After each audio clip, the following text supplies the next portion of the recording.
Freelancers, small business owners, consultants, and solopreneurs. Some people are just drawn to working for themselves. I'm Owen Roth. In this show, I have conversations with self-employed folks about their career journeys. Welcome to the Bossless Path Podcast. And here we go. Today I'm joined by Peggy Perdue, a writer, amongst many other things, as we'll find out. Peggy, thanks for being here. Well, thanks for having me. Yeah. Tell us a little bit about what you do. So, as you said, I am a writer. I just got done writing and publishing my first book. I've got a background in journalism, basically started freelancing and working on my own a little over a decade ago. And then I just kind of, as a business owner and as an entrepreneur, if you will, I just sort of follow the inspiration and see what project I'm going to do next. Well, we'll have to get into all of the details there, but maybe we'll start with just the book that you just finished. I've been wanting to write a book probably forever, and I just got done writing a book of poems, a chapbook, kind of a good way to make your entry into the publishing world. I've always wanted to write one, but a few years ago during COVID, the pandemic, I decided to task myself with writing poems to sort of help people through it. And I got some great feedback from that. And so I ended up taking a lot of those poems and putting them together in a book and publishing that just this past year. I've heard from so many people that writing a book is like one of the hardest things you can do. Has that been your experience? It's definitely up there. There's just, especially since I decided to self-publish, I took on pretty much every single role myself. So writing the book was hard enough. I mean, some of those poems have been sitting in notebooks for 10 years, 11 years. And I finally got to the point of editing them and pulling them together. I was lucky enough, I was on Patreon for a few years, and I had people sort of helping me out as far as telling me which ones they liked, which ones they loved, which ones they resonated with. And so that helped me a lot in being able to select the poems I wanted. Yeah. And then after that, there was a whole new task of editing the individual poems and then putting the collection together in a way that made sense, sending it off to a few friends and colleagues to see what they thought of it, and then the marketing and the actual production of the book and a whole lot of details that maybe I won't go into here. Some of it was a little boring, some of it was fun, but there is a lot to do. And then once the book is over, there's, the promotion of it, and that's a whole other year's worth of work at least. Yeah, and you're taking all this on by yourself pretty much, you don't have a team? Right, I don't have a team. I got pretty lucky in that I had a cousin who is, she does events, and so she actually took over a little bit of helping me do an entire tour kind of on the East Coast. And she did an amazing job. And then, of course, as we know, I ended up not even being able to do half of my book tour. Yeah, you unfortunately had some mistimed COVID. Yes. After years of avoiding it, it hit the week, I think, of the week after publishing. And so... Oh, that's rough timing. Yeah.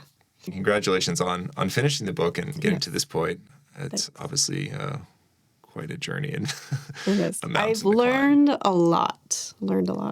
Was one of those things that you've learned that you want to do it again or don't do it again? The crazy thing is I do want to do it again. I mean, I grew up reading books. Books are pretty much my life. I love journalism, and I'm actually excited about my next project because in my mind, at least of right now, we're at the very beginning, but it's sort of a combination of poetry, journalism, writing a book, writing a consistent blog. So we'll see how it goes, but I love writing. I love learning from books. I love reading them. I love writing them. So I do believe that the next project is going to be another book.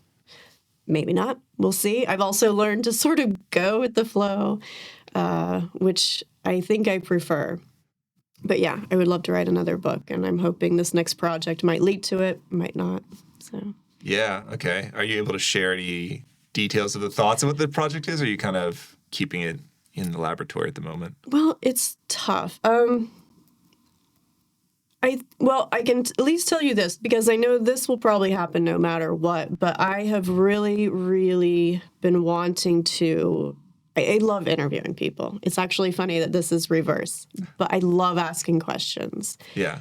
And I love getting to know people, and I love being able to help people. And so I am hoping to start sort of a series of interviews and sort of very intimate interviews and in-depth profiles on everyday people, what their day-to-day life is like, what they're struggling with, what they're really good at, and just really getting to know people again. I feel like we have been sort of honestly judging people a little bit too much by what we think we know about them. And I had to learn that lesson as well. I remember back in 2020, of the few months I was on Facebook, I was actually trying to have conversations with people and being very surprised by who these people were after just, a few weeks, maybe even a couple of months of having these slow conversations. And there were a few people that I knew I would love to put their story out into the world to let people see their struggles. And then also for myself, just learning that maybe I don't know everything just because of where they live or how they voted or something they might say. I think we're all far more multidimensional than most of us are given credit for. Oh, absolutely. So hopefully everybody has the attention span. I won't make them boring, but they will be longer form. And I hope people are ready to learn about each other again. I think I was just reading a headline about how 2023 was the year of loneliness, apparently. And so I think that even though physically, I think we thought that we were over the pandemic, but there are things that are still lingering, not to mention all of the things in our culture and society that were happening long before that we weren't fixing or taking care of. And I think, it's time. It's always been the time. So now that this book is done, I'm really excited to move on to this next project. Yeah. So maybe next time the tables will be turned. Yeah, maybe. Yeah. And I certainly hope that what you're theorizing is true, because that's what this podcast is this longer format conversational interview. Yeah. So I personally, I think there is something there, because throughout human history, whether it's what we're talking about specifically as far as attention span or anything, it's just the pendulum's always swinging back and forth, whether could be fashion, it could be or poetry. Poetry, yeah. So not popular. Yeah. Last month. Vinyl records. Yes. Yeah. Right. Yeah. That's just kind of how human nature works, is we're always looking for new things, and things, once they become stagnant, then the pendulum swings back and we kind of revert to an old thing. And I feel like that's probably totally true with what you're talking about with the attention span of what the social media world has kind of driven us towards, where we're just I want to know Peggy by looking at your whatever Facebook, Instagram, TikTok, and I want to know you in a nutshell instantaneously. And it's that's just not what humans are. Yeah. Guess what? It doesn't work either. Yeah. I've always been much more drawn to those in-depth interviews and conversations, whether I'm having a conversation with someone or I'm ingesting it from an interview or something like that. So yeah, right. Yeah. That's why we go have coffee with friends or new people. Yeah, to get to know them. Absolutely. Yeah, because people are complex, and complex is interesting. Yeah. Yeah. Still learning about myself. Oh yeah, me too. And I think we'll probably be doing that till the day we die, right? Exactly. Yeah. So that's a super cool project. Yeah. Is there kind of a through line as far as what you'd be interviewing people about, or is it kind of broad? No, and that's the thing too, and this is probably where I might lose people, but the hope is, I've seen some pretty good projects like this before, but they always seem to go into it with an idea. Yeah. And I know that's hard not to do. I'm hoping to go into it truly learning about the person so that I can figure out what it is that is the story that needs to be told. So, by the time it's out there, the theme will probably be known, perhaps. And, that might be what turns into the book. Through a few already, conversations, interviews, just with people and friends, I've noticed a little bit of a theme, and I could probably almost sum it up into one word. But again, I think at that point, I think I'd probably wait a little bit longer, wait for a few more conversations before I know. Sure. But yeah, I really want to keep it open for as long as possible, just because, I've seen other projects where I think, again, it's the idea that we are so complex, and I don't want to go into it with some idea and then just try to force it in that way. Right. So you rather discover it along the way. Right. Versus go into it with the map and just be like, oh, well, I need to follow the map. Right. Yeah. How have you found your fan base? That's a tough one. So it's funny because I am kind of going through that again right now. So for the book, it was mostly people that I knew and people who knew them. For this next one, I'm probably going to be trying to broaden that quite a bit. Now I'm trying to figure out if I'll be able to use SEO, search engine optimization, to do that, just because it will be a more regular blog going out, regular content. And so, but I do also know, I've been working for myself now for, I think next year is going to be 12 years. And I do know that those personal connections are usually some of the best. And so I think the hard part is you put things out there and you just sort of see who comes back. Yeah. And then you try to get to know those people as much as possible. I'm pretty lucky in that, the last project I had was a book of poems, and even if people don't love poetry, they often love to support the arts. And I've learned that a lot of people just kind of want to support that work. And I got a lot of that. As you were mentioning, I was on Patreon. And so, there were a few people who just really wanted to support that and congratulate that. And so that was kind of nice. Yeah. But for this next project, I'll have to figure it out. Because again, and especially with something like a book, you do have to have pretty big numbers to make any kind of living off of it. Yeah. And I don't know, you're talking about personal connections, and it seems like that can only scale so far if you need an audience of, or a readership of, thousands. I don't know what the numbers would be, but yeah. So it's got to be a difficult dance to do. It is, yeah. So, starting out as editing, it was a lot easier because you'd only need maybe 1 to 10 clients. Right. When you start putting something out that's a little bit bigger, it's not as easy as going to networking events. I think the good thing is going into this next project is being willing to test it for a while, knowing when to either give up or adjust and things like that. So again, we'll see. The audience part is hard. That's kind of one of the ways to make a business work, is knowing who is willing to pay for what you're putting out there.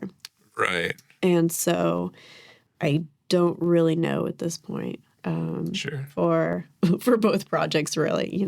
Poetry is kind of a funny one. And, journalism, you still have to have some pretty big numbers, but every once in a while, once you start talking about content, you sometimes have to talk about ads. And so, if you do something hyper local, it's a little bit easier because it's a lot easier to figure out who your demographic is. For one thing, you've got the geography that's going to help narrow it down.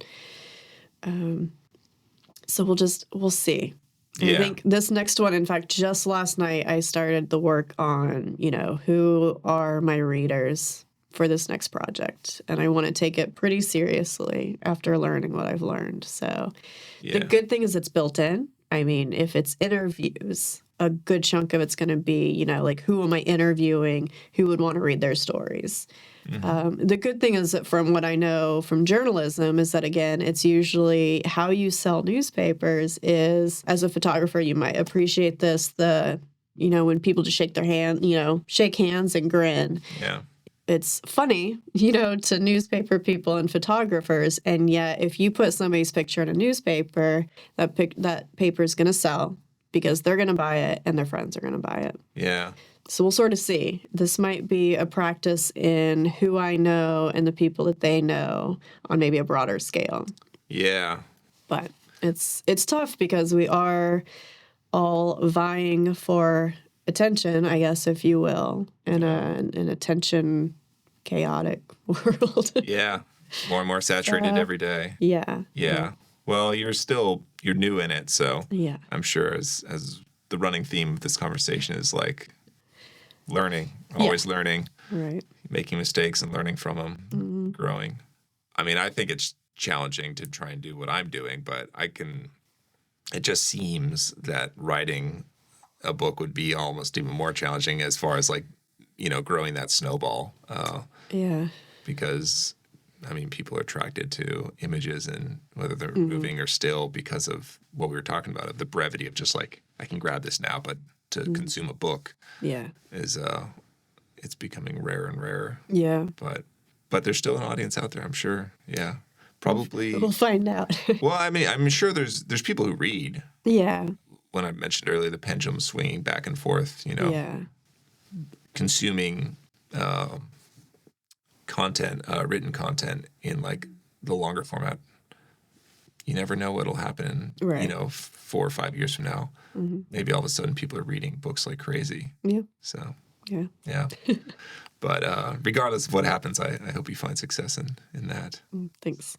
Let's go back, though, to how you found yourself here today and what your path has been. Right. What got me here was following ideas. I've learned, and I've probably known this, I guess, that I am very much an idea person. And so what I love about doing what I do and also not having a boss is that I get to do what I want to do for the most part. When the book was happening, I kind of had to follow that through. But I also get to decide if something's worth dropping or not, and not usually having anybody to answer to. So I actually started out in journalism and, was working for a few years at newspapers and magazines. And then the recession in 2008, 2009 hit. And I had to just start figuring it out. Of course, part of figuring it out meant looking for a job. And so I kept kind of looking for a job, even though I didn't want to. And after a couple of failed attempts at trying to work at terrible jobs, I think there was a point where there was, I won't go into too much detail in case I have it wrong, but I think President Obama had passed something where instead of trying to look for a job, you could basically write a business plan and you could essentially get that. Because you used to have to sit there and fill out applications to get unemployment.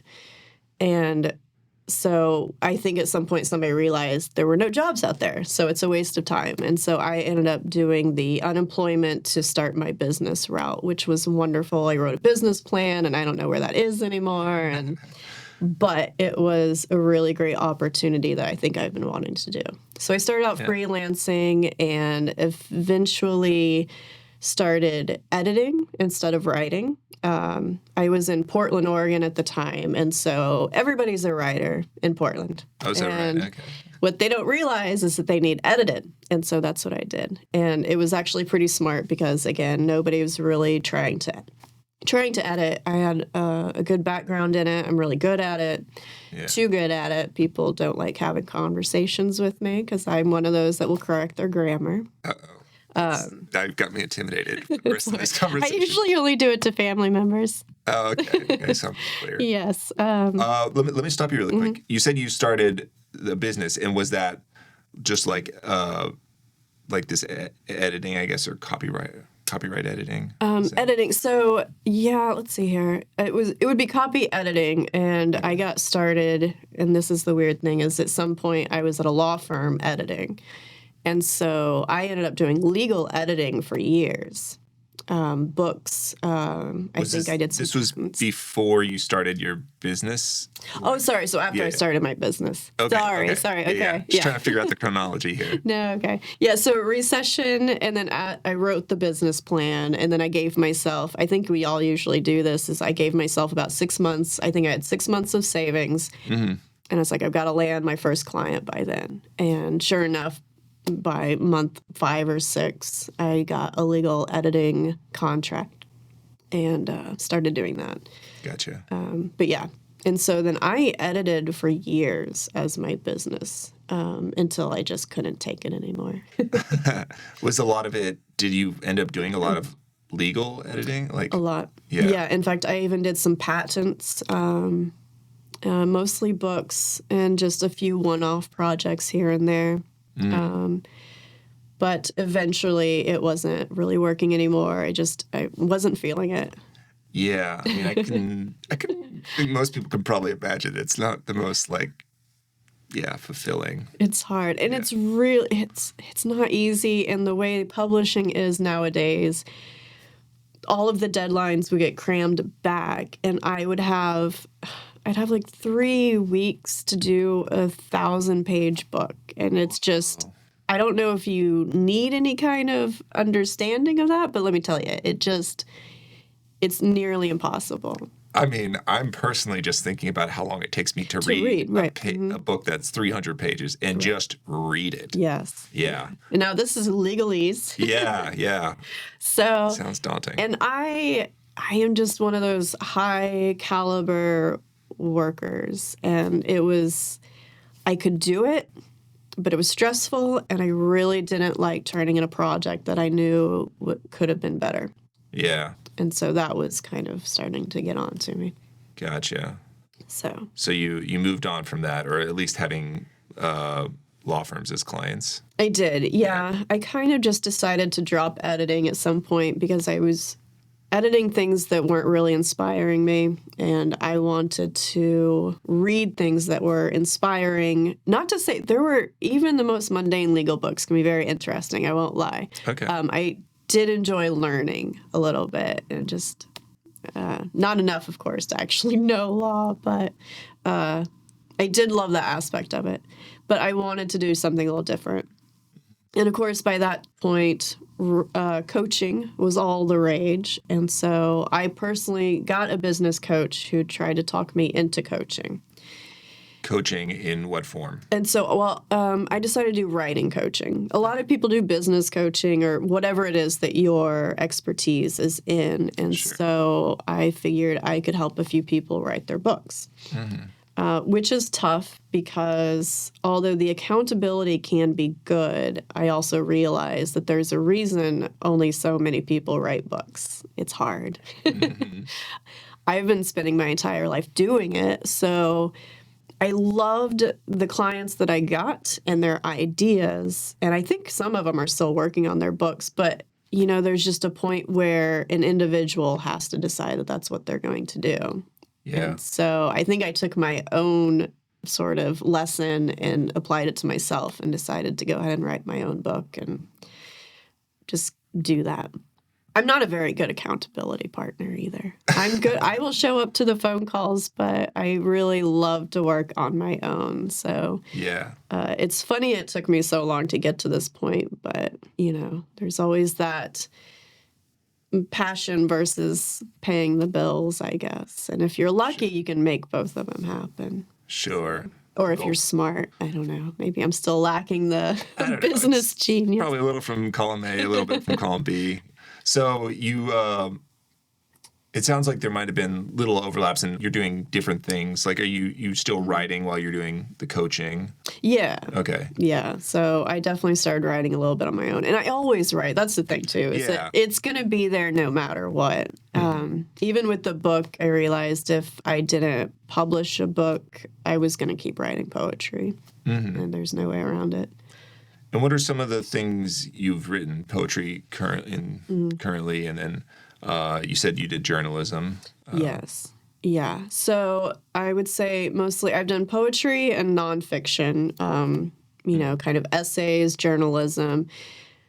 I've tried my hand at fiction and novels, and I just don't know. I can't say it's not in me because I know a few other poets who have several poetry books and then just in this past year wrote a novel.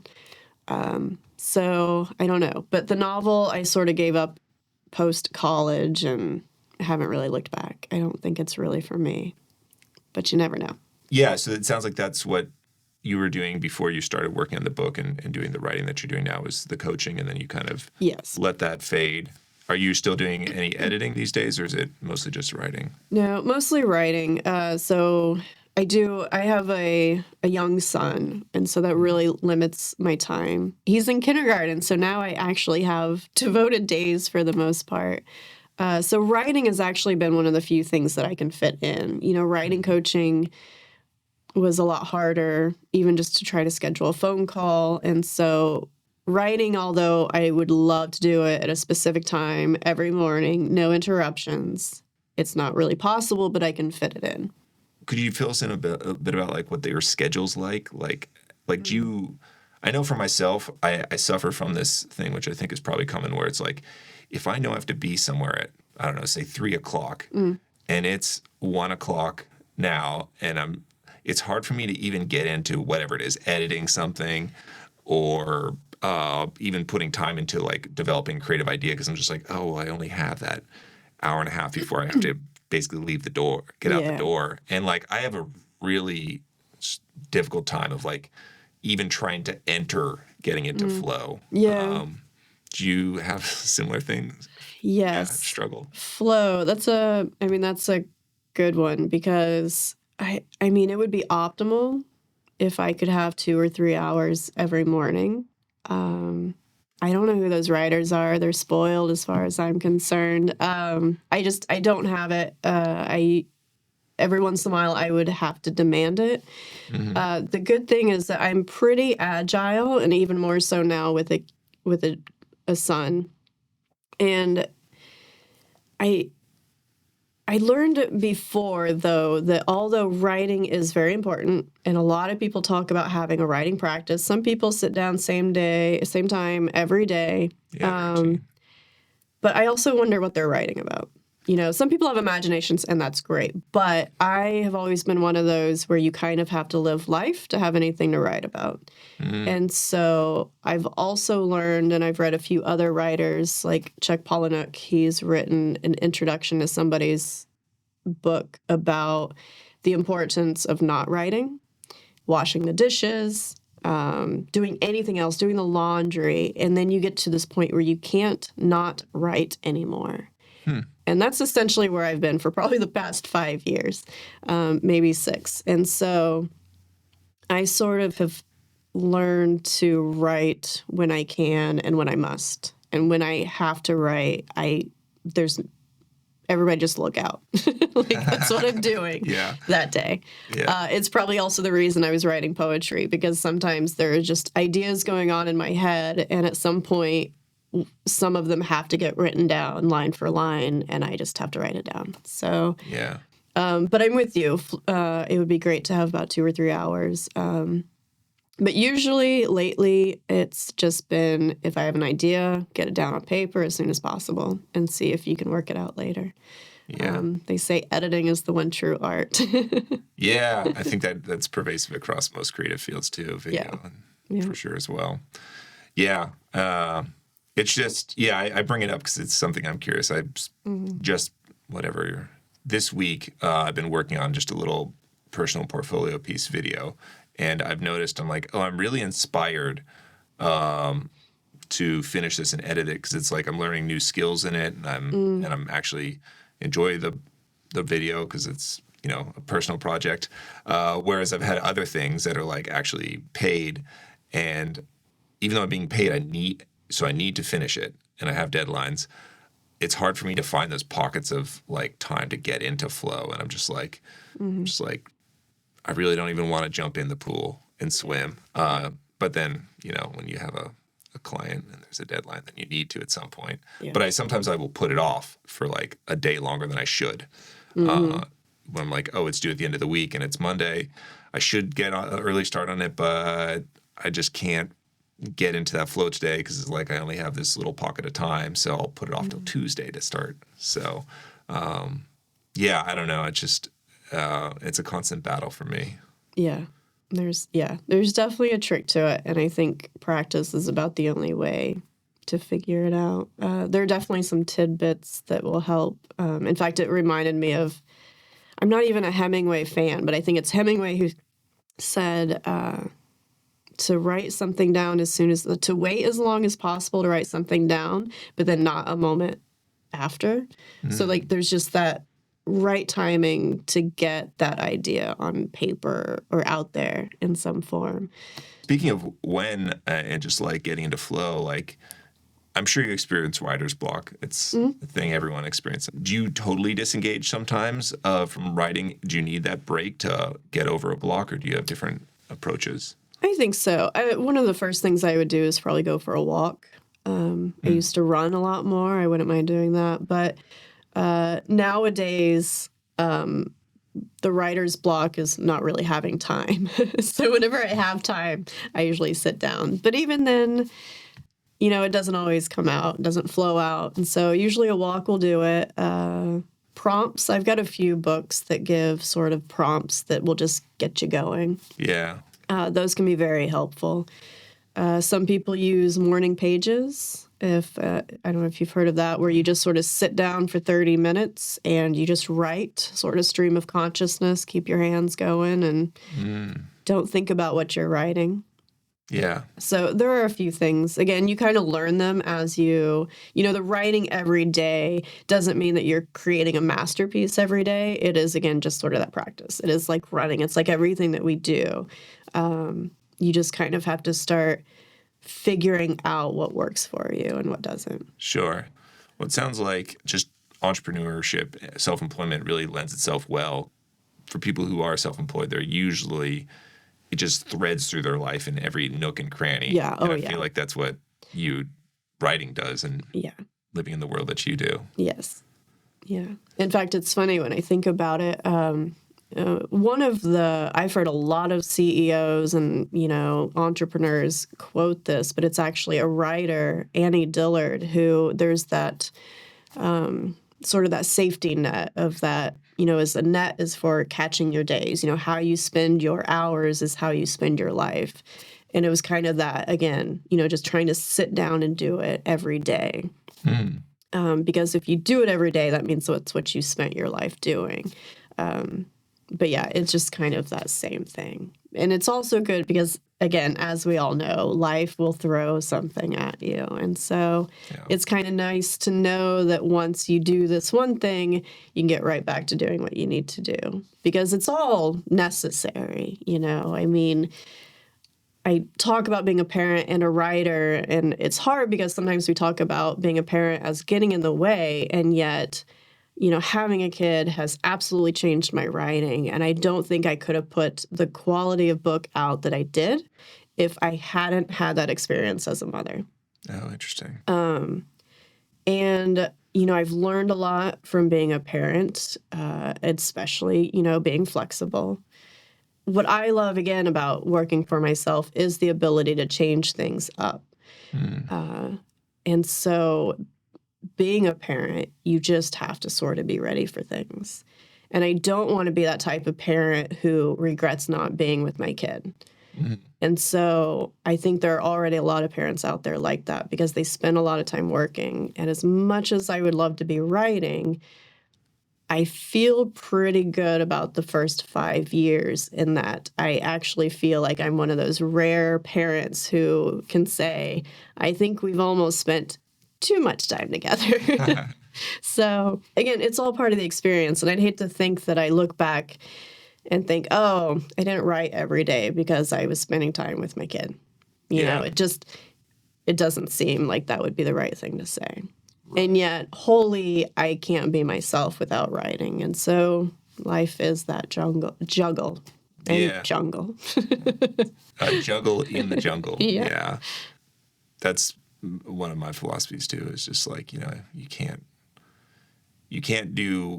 live the perfect life. It's just like there's no such thing. We all live in reality, and so we all know what that is.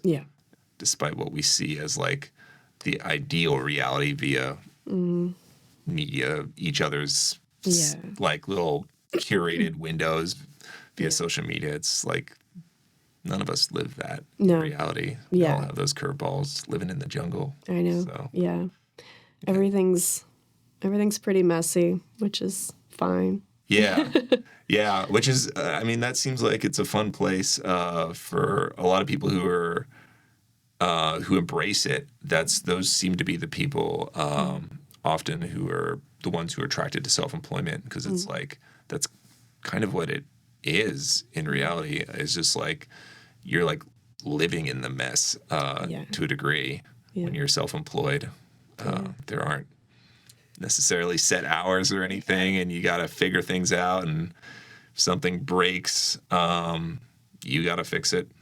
So I definitely think there are people who are just, I don't know if I want to say they're more inclined to do it, but I do think that's it. I think there are those people who are okay with the mess, and then there are those people who are, you give me my 9 to 5 and don't mess with it.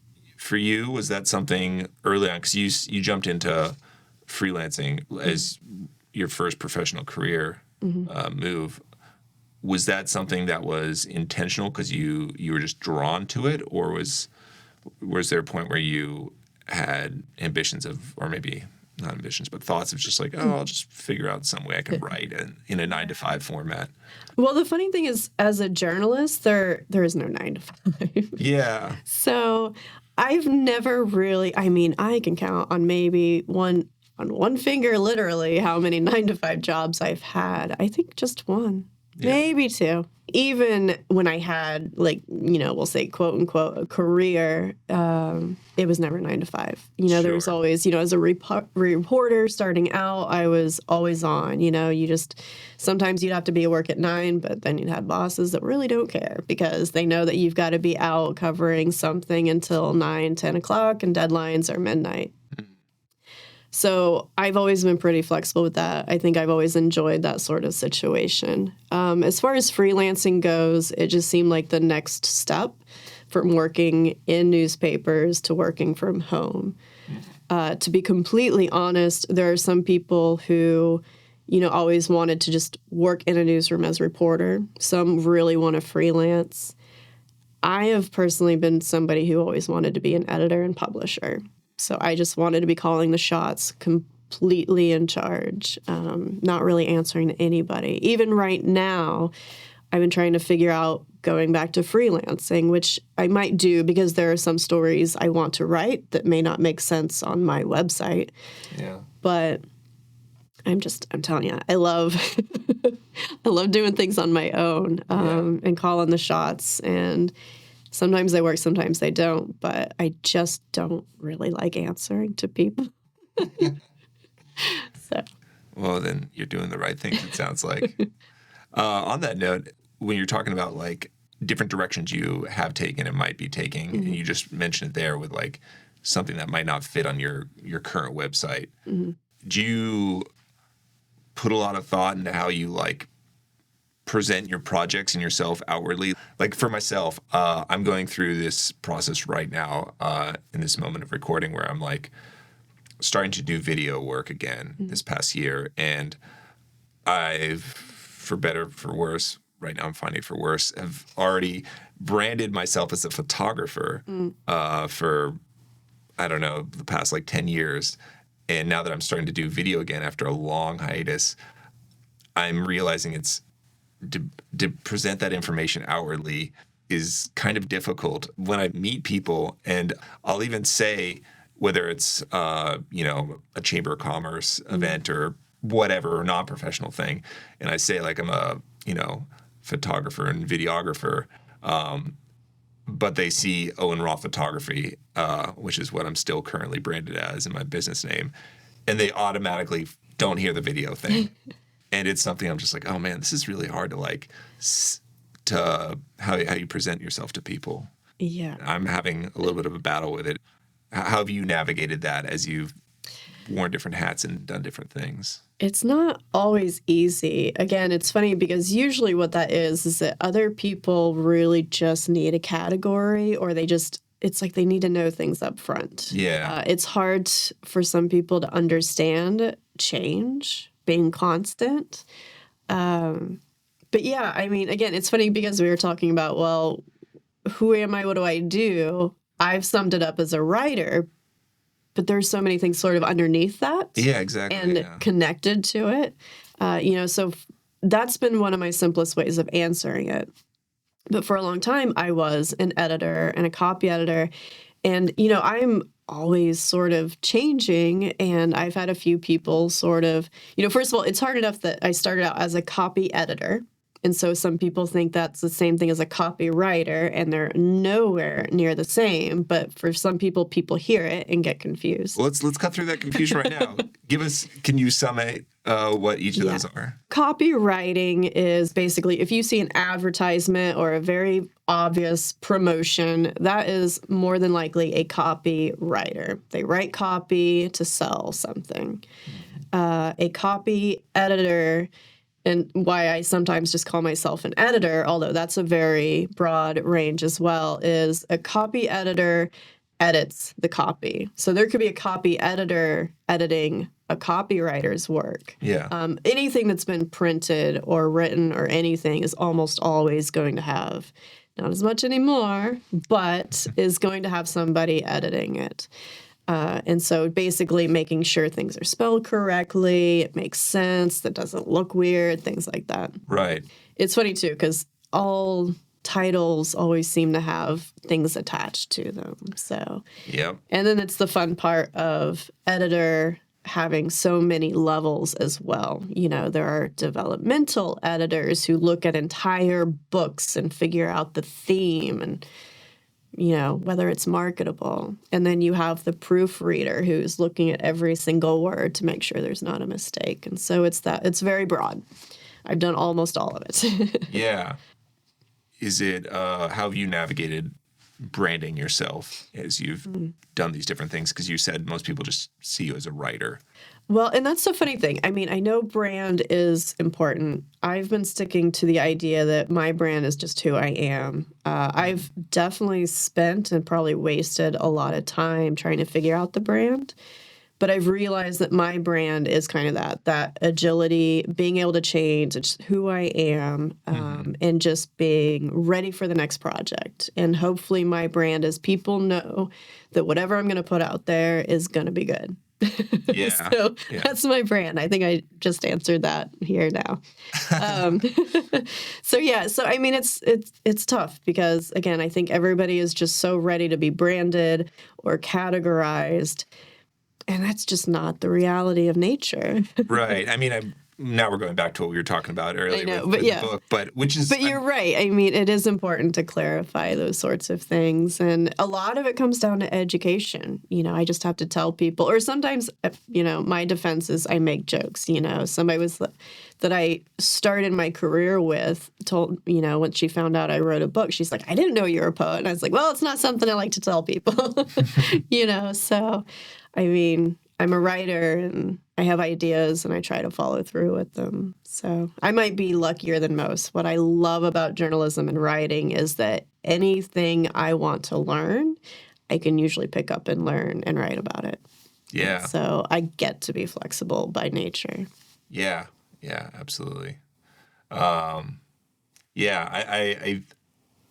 feel like the branding thing is like, it's difficult because like, I'm like you, I rather really get to understand someone and what they do. And I am fully aware of like people are not one-dimensional, but there's also the need for like brevity and like just understanding. It's like, oh, who's this person? At least give me a few lines so I can figure it out with the understanding that they are probably much more broad than just what that is, but at least a starting point, Yeah. So, and I think that's something that I'm still learning myself, for myself and just as a concept in general. Yeah. So, and it's funny too, because it can happen either way. When you're starting out, you can label yourself one thing. And once you have one client, they're like, well, do you also do this? Do you also do this? Do you also do this? do you have a concern about pigeonholing yourself? A little bit. I mean, even now, even when I wanted to go back to journalism a little bit, I felt like I had to explain myself,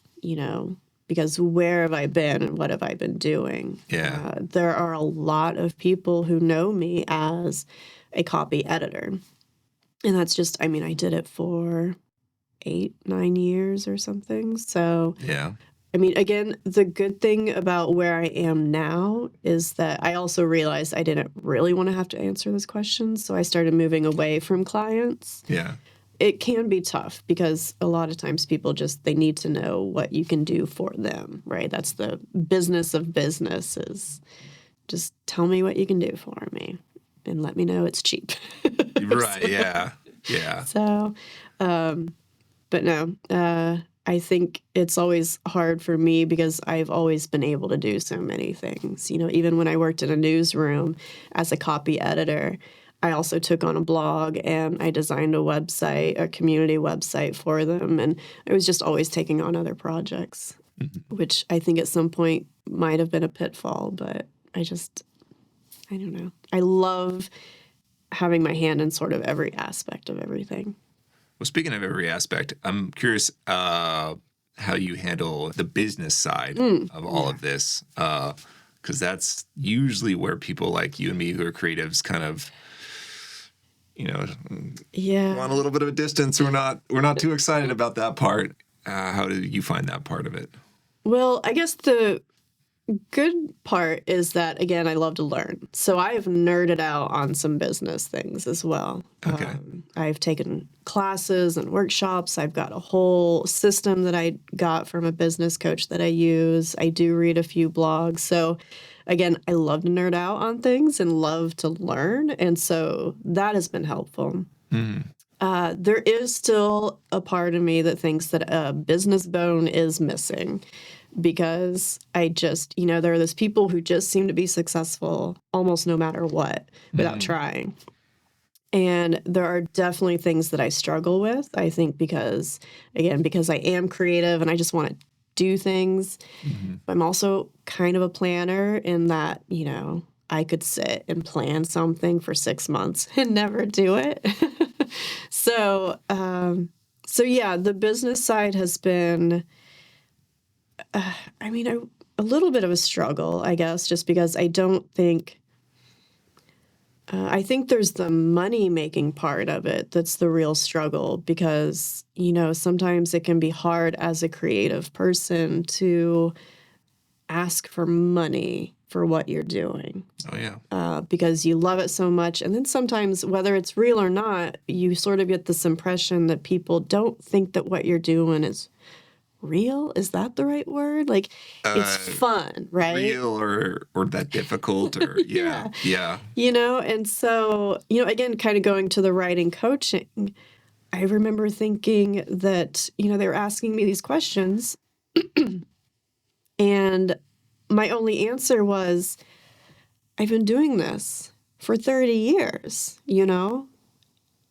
there's a lot to learn. It's not that easy, and yet people want to take things up that are creative and think that they can just start doing it. So I don't know. It's hard. And then, the business side of it, making money. Again, let's go back to maybe the book where I spent 10 years writing it and then, a year or two editing it. And I thought that was going to be sort of the hard part. And then there's the aspect of, putting it together and packaging it, literally putting a cover on it and figuring out how to make money out of it. And I don't know, it wasn't really easy. Yeah. There's just a whole other level to learn. And I thought I did a lot of research. And I kind of knew a lot of things going in, but the experiencing of it was a whole other matter, where it still just blew my mind. I've been in publishing since college, and there are still things that do not make sense to me. And I don't know why they're still around, but it is a very bizarre world, to say the least. And when you say there's things that don't make sense, are you referencing like the way the industry works? Yeah. Putting a book together and putting it in front of people is actually fairly easy and fundamental. Yeah. I think the hard thing, too, is that as a creative people, we sometimes forget how important that creativity is. I think that I might have messed up a little bit the past year focusing too much on the business side and forgetting that I am a creative idea person and probably should have maybe not been following the rules so much. So, interesting. It's kind of hard to figure out where to feel like you can just jump in with what you feel you already know innately almost. Yeah. And then also think, well, maybe I should follow this success model. But the success model never really applies to you or anybody. You always have to adjust it. So, yeah. And poetry is a whole other world in publishing as well. So, there's a lot of advice out there that's really great if you're writing a nonfiction book, but just does not apply to poetry or fiction or me. Yeah. Well, like you said much earlier in our conversation, it's like we're always learning. Yeah. We're always adjusting. Yeah. So, yeah, I think just coming to grips with that is just like, I don't know, as a perfectionist myself, that's a big area of growth in recent years that I'm still growing in that area of just like, it's okay. Like, you're going to mess up or not do things perfectly. But, yeah, it's too easy to beat yourself up. Or for me, it's too easy to beat myself up, I should say. Yeah. But it has been interesting. I think a lot about the business side of it. Like I said, I do love learning about it, but I also just wonder what makes some people successful and others not, I think there are a lot of stories out there to explain how people got to where they are. And then, of course, there's always that level of what is success. Most of us do not want to be billionaires. Maybe I'm speaking for too many people. I don't. Most of us really just want enough to have a good life. Right. And it's incredible how hard that is. And there was a sort of a retreat, if you will, over the weekend. And I remember doing this practice on trying to set financial goals.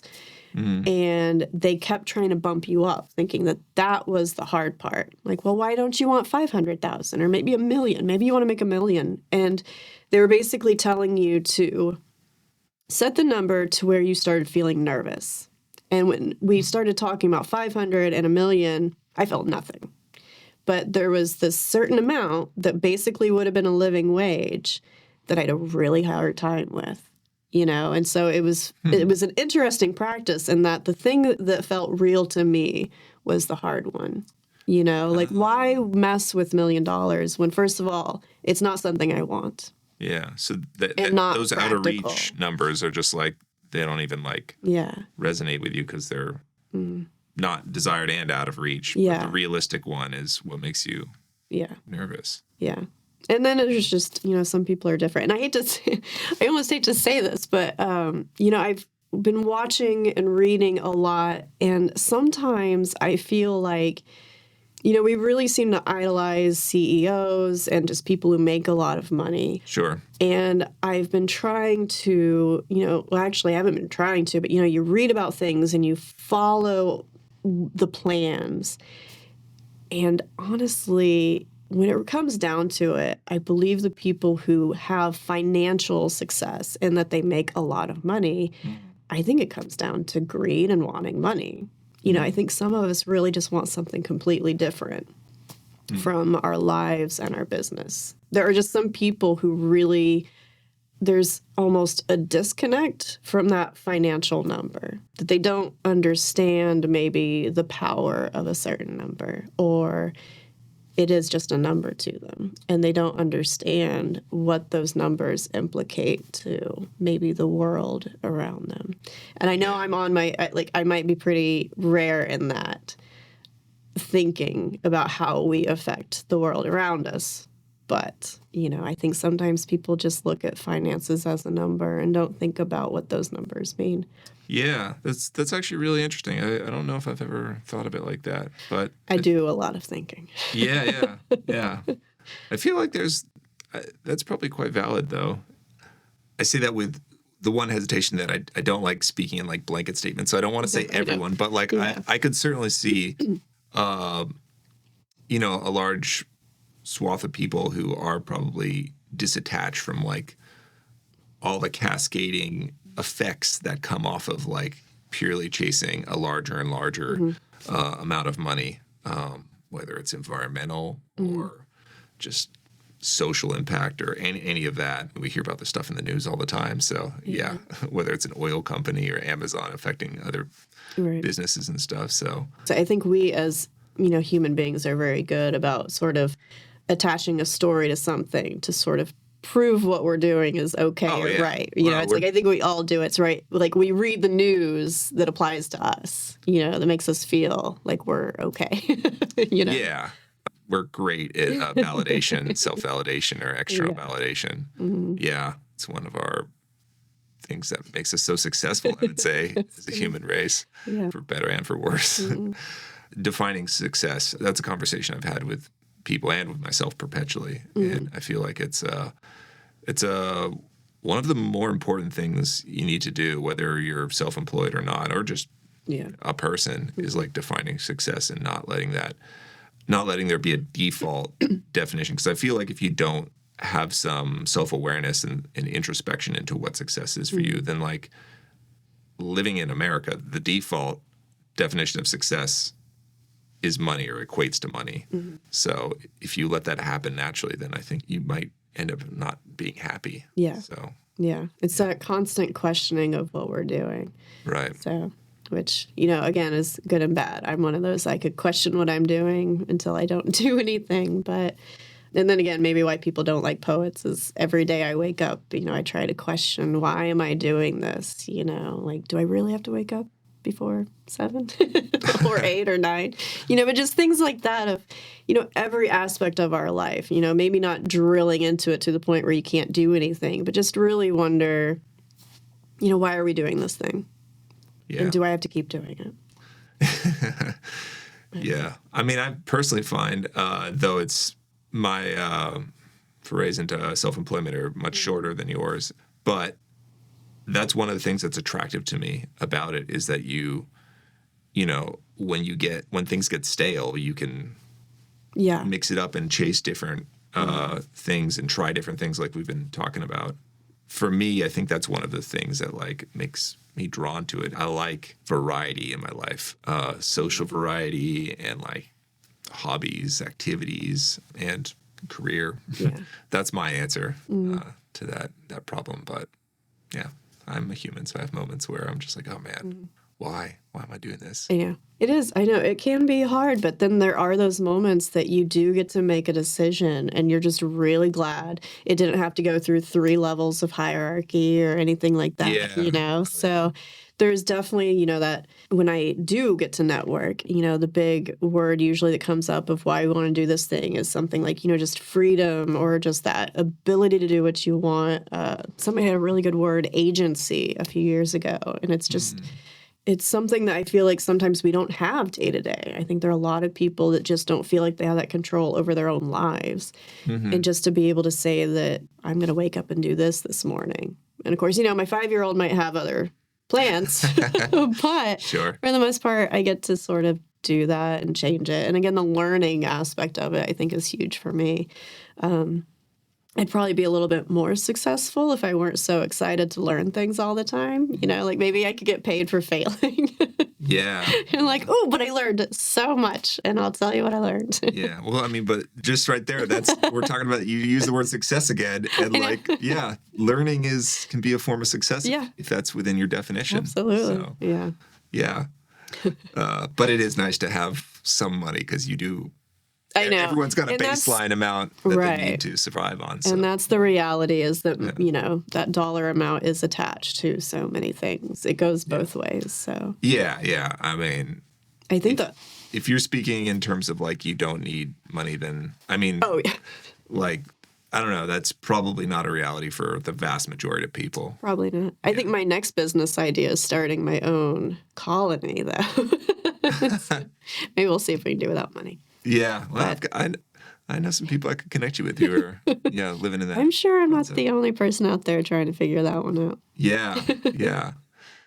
One of the final questions is, what advice would you have for someone who's considering a career of self-employment? It's actually good because I was thinking about that. And again, I've said that I don't know if I could ever really go back to working for somebody, but my thought is that if anybody is even thinking about it, I think it's worth a try. Again, I talk to people and they're like, oh, it's just hands off when it comes to working for themselves. They just have no interest in it. Sure. And I think that if it's even something that you would consider, I think it's worth a try. Again, you'll learn a lot. You might find a little bit of success. And I heard a stat a few years ago. I don't know the exact numbers, but even if you start working for yourself and give it about 2 or 3 years, and decide to go back to working for somebody, you are usually more hireable than somebody who's not worked for themselves, because you really do learn so much. Like, you're able to prove that you are willing to try things, that you can learn things, that you can take on responsibility. I've known quite a few people who, I thought they were in it for the long run, and in the past few years have had to kind of go back to working for people, and they almost always land a job. It's a great thing to have on your resume, I think. Yeah. But yeah, and then again, I'm more in it for the success aspect, maybe, of you find out that you love it and you do have some great success financially, following your passion wise, creative. Is that a word? Creatively? I don't know. You're the spell checker. Yeah, you're the editor word now. Yeah. So, but yeah, I've enjoyed it. I think there's a lot to get from it. If nothing else, I think it will give a lot of insight into your next job. It's amazing how much goes on almost behind the scenes. It might even help people be a little bit more empathetic to what their boss is dealing with, if they ever have a boss again, there's a lot to manage, and especially if you're at a company of 50 to 100 or more than that, there's a lot going on that we don't know about. Yeah. And somebody's got to do it. Great empathy builder. Yeah. Yeah. Thank you for that. How can people get in touch with you or see your work, find you? Yeah, so I have my website. It's peggyperdue.com. Anything that I am doing is pretty much going to be on there. I don't really do social media, although there are a few plans to maybe up that a little bit in the next year or two. But anything that I'm doing is going to be on there. I do have a newsletter.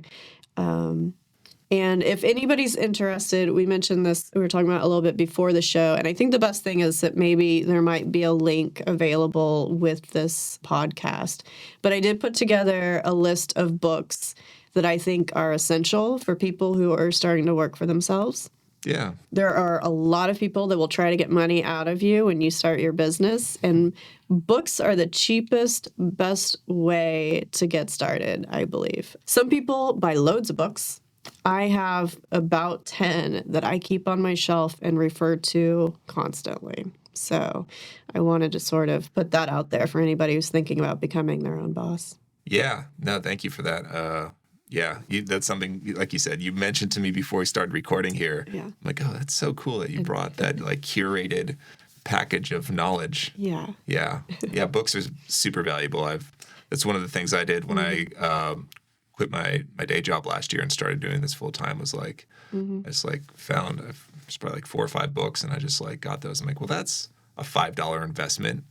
But yeah, finding good information can be difficult. Yeah. So thank you for putting that together. And there's a lot of information out there. And people like you and me are just adding to it. So hopefully we're adding positively. Yes. We're trying to give you the good stuff that you don't have to sift through. Exactly. So thank you so much for being here. Thanks for having me. It's been a fantastic conversation. All right. And there you have it.